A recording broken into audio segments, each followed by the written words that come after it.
Good afternoon, everyone. Today is Tuesday of the Octave of Easter. I know you and I speak about the octave yesterday, and I know I spoke to you about the octave of Easter every year. But it's important to remind ourselves the church places an octave for Easter so that we can celebrate Easter for 8 days. And that's important because you need to just step back, as I say, and take it all in, breathe it all in, emotionally, intellectually, spiritually, to breathe in the solemnity of Easter. What is Easter? What happened? And how does that affect me as a believer? They're the crucial questions we have to ask ourselves all the time. Easter. Why do we call it Easter? We call it Easter because the sun rises in the east. So we know that, right? And that's where Easter gets its name. And then how beautiful that Jesus tells us that he is the resurrection and the life. That everyone who believes in him, though they die, will be raised on the last day. They will be raised into glory. A glorified body.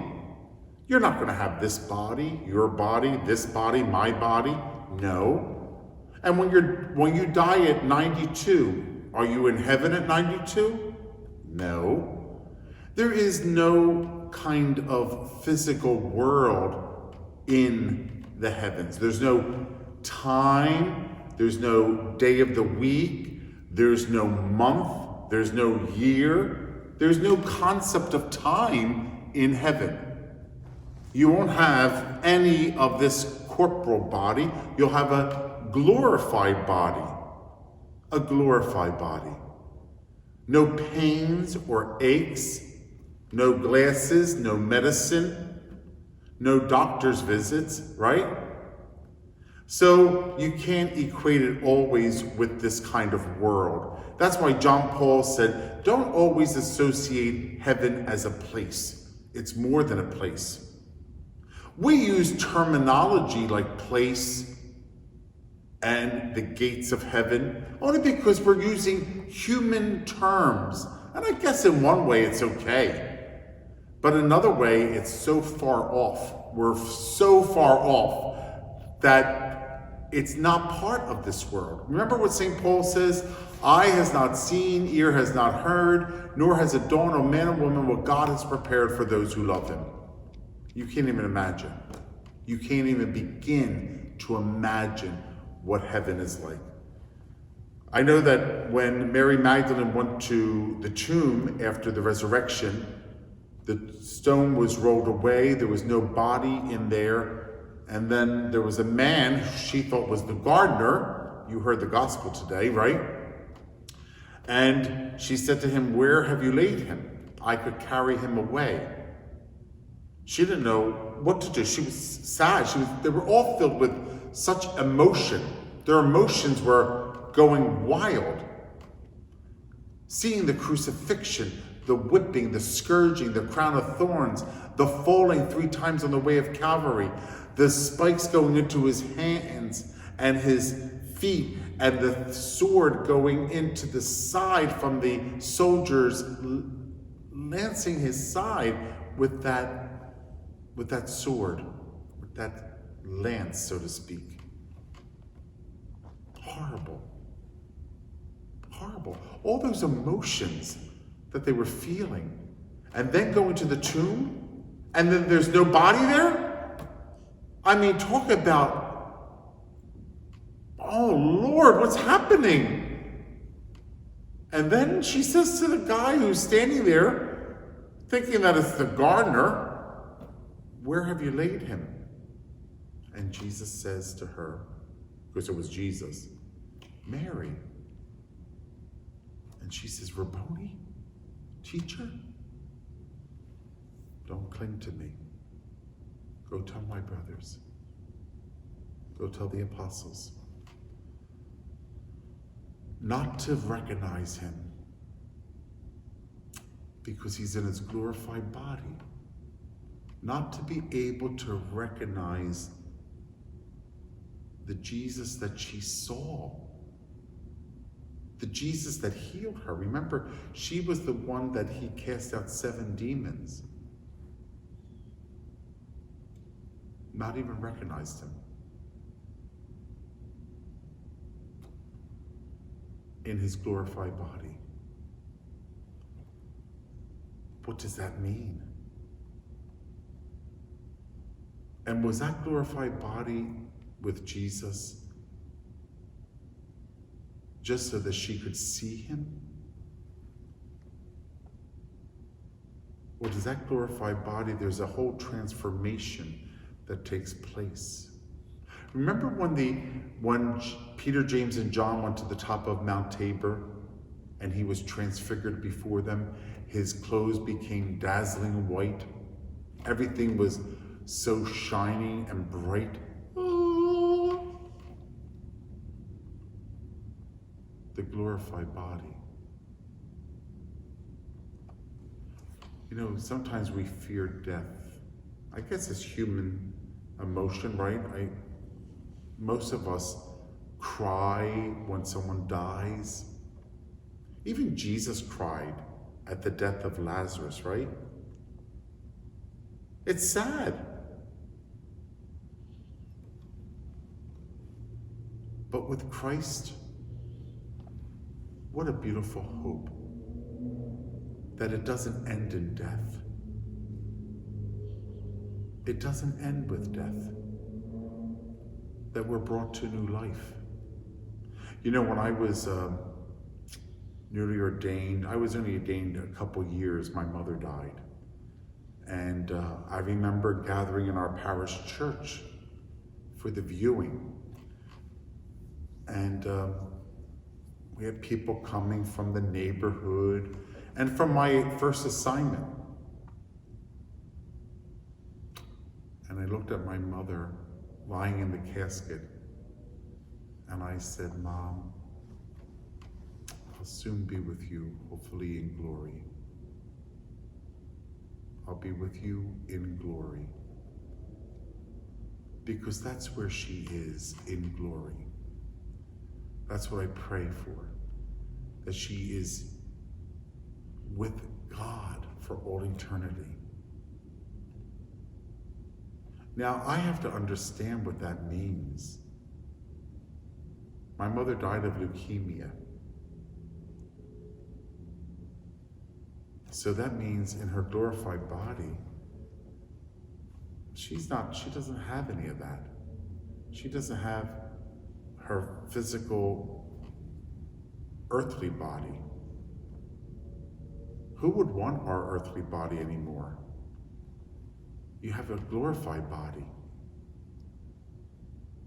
A glorified body that nothing can eat it away. Not disease, not anything that messes it up. You know, getting hit by a car, maybe some kind of deformity. No, nothing. How about even special needs? Nothing. This is our body while we're here. And then our glorified body. Some people say the soul. You know, the soul, it's a spiritual body, a glorified body with God forever. But there's no time in heaven. Don't worry, you're not going to get bored. Because many people worry about that. What am I going to do all day in heaven? I don't have anyone to talk to. Like, I don't go grocery shopping. I can't clean the house. That's right, you can't. You can't do any of those stuff. You don't want to do any of those stuff. You don't want to do any of those things. You're in a whole different state of being. You ever hear the beatific vision? You're in the perpetual state and presence of Almighty God. And yet, heaven has no time. There is no clocks, days of the week, months of the year, and years. There's no decades or no centuries. There's nothing. And you may say to me, I can't even imagine that, because today is Tuesday, it's April, it's 2021. That's how we govern everything of our existence. Guess what? Your existence will not be governed by time anymore. I know, crazy, right? But I want you to start thinking about the glorified body and the perpetual presence of God in his eternal kingdom.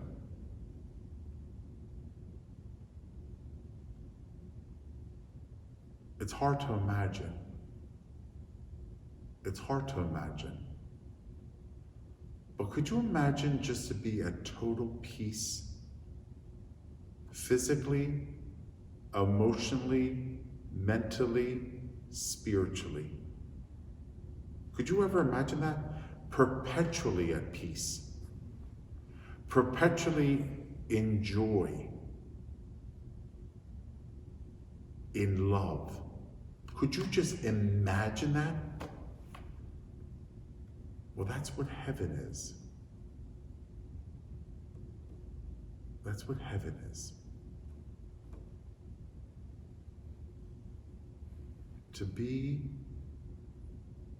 with God before time existed. Before time existed. See, God, who existed before time, came into time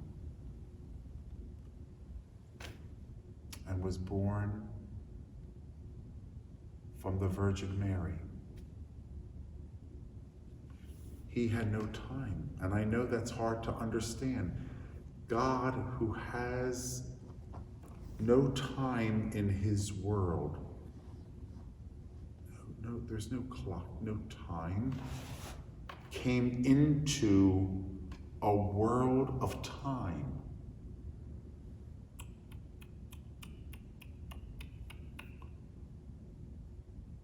To save us and to bring us from that into the presence of no time, perpetually at peace and love with God in a glorified state of being. I know, I think sometimes it's too much even to come to an understanding of that, because it may blow us away. Easter. We know it gets its name from the sun rising in the east. The S-O-N and the S-U-N. We know that nothing can separate us from the love of God. Not even death. Nothing will separate us from the love of God. And we know that when we die, we are judged. We're judged according to how we lived our life in this body. In this body that God gave us. In this time that God gave us. Because we won't have this body and we won't have time in heaven. But here, he gave us a body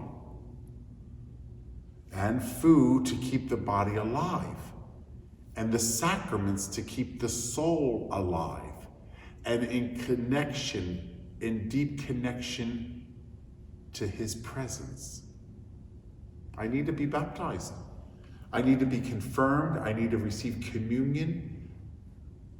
I need all of this for here. I won't be receiving the sacraments in heaven. I'll be in the eternal beatific vision. I need the sacraments here. The sacraments are here for us now. We don't need the sacraments in heaven, but we need them now to get to heaven. They're our sustenance, our glimpse into the world in which you and I will one day enter, which we call heaven.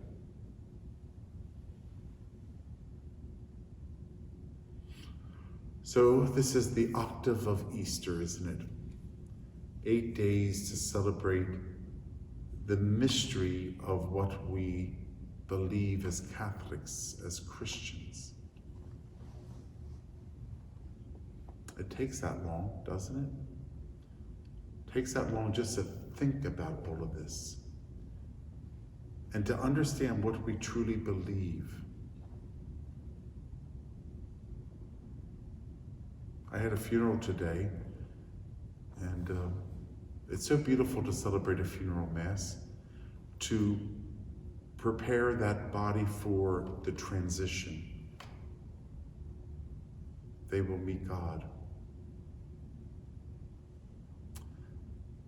Do you know at the Easter Vigil, I was telling everybody that during the Gloria, when the Gloria is sung and the bells are rung and the candles are lit, did you ever see that at the Easter Vigil? Liturgically, that's when you could feel the body of Christ being transformed into heaven. They're saying, glory to, like the angel sang at his birth. The bells are ringing, the candles are lit. You see the flame of the candle. It's almost like liturgically the resurrection. That's the point.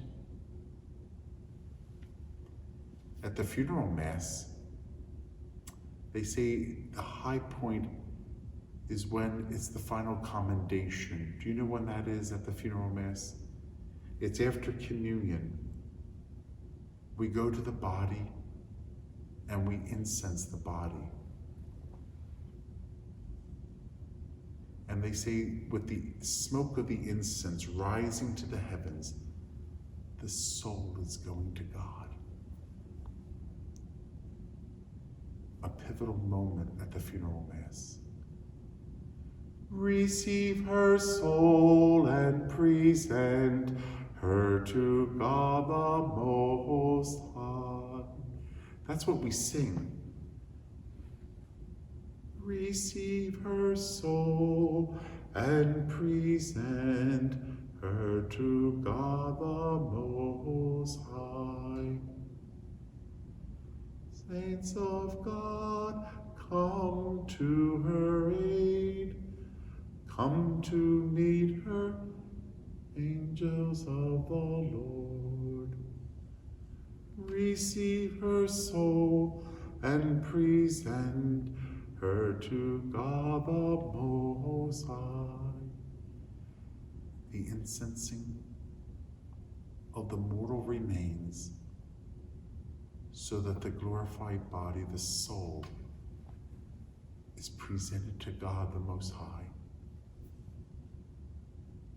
Well, there's so much to talk about. I can't do it in one sitting. You know, when I talk to you about this, I talk to myself. When I preach homilies, you know I'm preaching to myself as well. What do you think, I don't need it? I need it as much as you do. It's important that I hear it, I believe it, and I'm convinced of it.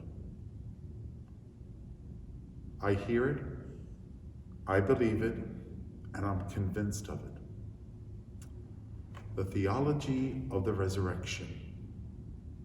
Thanks everybody for joining me.